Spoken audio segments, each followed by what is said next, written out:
నమస్తే. మన ఆంధ్ర తెలంగాణ మార్చ్ 24 న్యూస్‌కి స్వాగతం. నా పేరు దేవి. నేటి వార్తలు.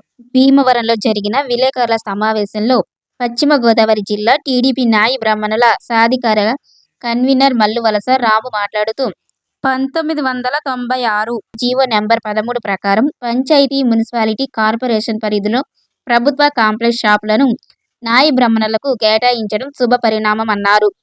అధిక అద్దెలతో ఆర్థిక ఇబ్బందులు పడుతున్న వేలాది నాయి బ్రాహ్మణులకు కూటమి ప్రభుత్వం ఆదుకుంటుందని, రాయితీ కల్పిస్తూ ఉత్తర్వులు జారీ చేయటం, దేవాలయ ట్రస్ట్ బోర్డులో నంబర్ గుర్తింపు ఇవ్వటం వంటి చర్యలు సమాజ అభివృద్ధికి తోడ్పడుతున్నాయని పేర్కొన్నారు. నాయి బ్రాహ్మణ సోదరులందరూ కూటమి ప్రభుత్వానికి అండగా నిలవాలని ఆయన పిలుపునిచ్చారు. చాలా ఆనందదాయకం. అలాగే పవిత్ర దేవాలయాల్లో మన నాయి బ్రాహ్మణ సోదరులందరికీ ధర్మకర్తల మండలి సభ్యులుగా మనల్ని నియమించడం చాలా ఆనందదాయకం.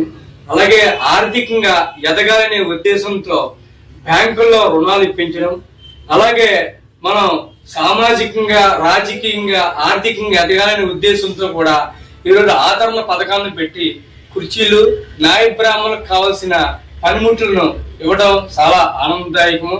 అలాగే ప్రతి నాయ బ్రాహ్మణుడు రాజకీయంగా ఎదగాలనే ఉద్దేశంతో ఈ కూటమి ప్రభుత్వం నాయ బ్రాహ్మణ సోదరులందరికీ కూడా అండదండగా ఉంటూ అన్ని విధాల సహాయ సహకారాలు అందిస్తున్న ఈ కూటమి ప్రభుత్వం, తెలుగుదేశం ప్రభుత్వం నాయ బ్రాహ్మణ సోదరులందరూ కూడా అండదండగా ఉండాలని, అలాగే అన్ని విధాలా సహకరిస్తున్న నారా చంద్రబాబు నాయుడు గారు, పవన్ కళ్యాణ్ గారు, లోకేష్ గారు, వీరందరికీ కూడా నాయ బ్రాహ్మణ సోదరులందరూ కూడా అండదండగా ఉండి వీరందరికీ రాబోయే కాలంలో అందరికి కూడా సపోర్ట్ గా ఉండాలని కూడా కోరుకుంటూ మీ మల్లువలస రాము, జిల్లా నాయ బ్రాహ్మణ సాధికార కమిటీ కన్వీనర్.